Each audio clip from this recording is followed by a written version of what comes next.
అందరికీ నమస్కారం.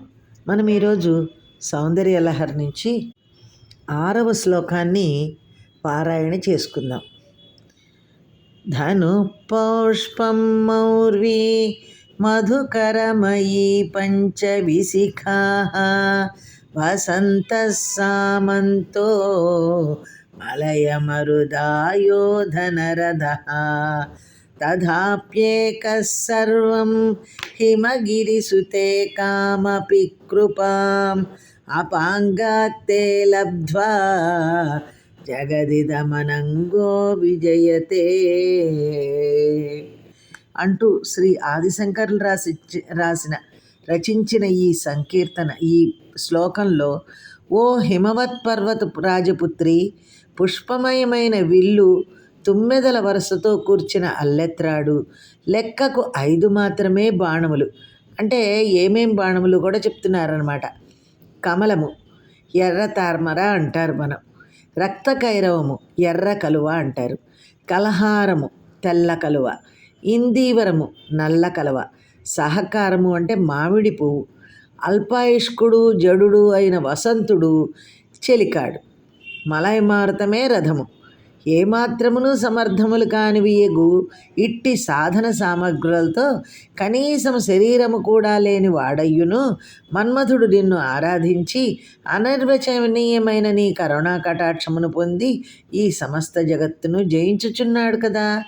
ఓ పర్వతరాజపుత్రి, మన్మధుని బాణం పుష్పములతోనూ వింటి నారి తుమ్మెదలతోనూ చేయబడినది.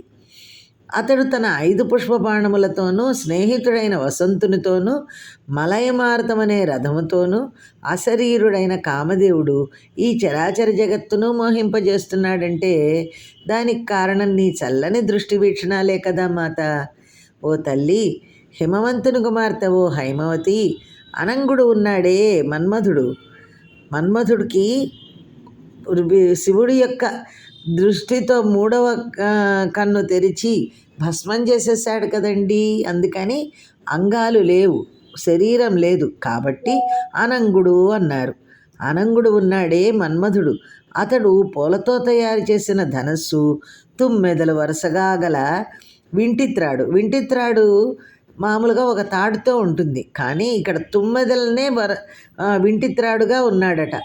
5 పూల బాణాలు తీసుకొని మలయమారుతము అనే రథమెక్కి, మలయమారుతం అంటే వాయువు, చక్కటి పిల్లగాలి అంటారు, అటువంటి రథమెక్కి వసంతకాలాన్ని చెలికానిగా చేసుకొని నీ కృపాకటాక్ష వీక్షణాలతో తాపసుల మీదకి యుద్ధానికి వెళ్ళి వారిని ఓడించగలుగుతున్నాడు అంటూ శ్రీ ఆదిశంకర్లు ఈ శ్లోకంలో మనకి చెప్పారనమాట.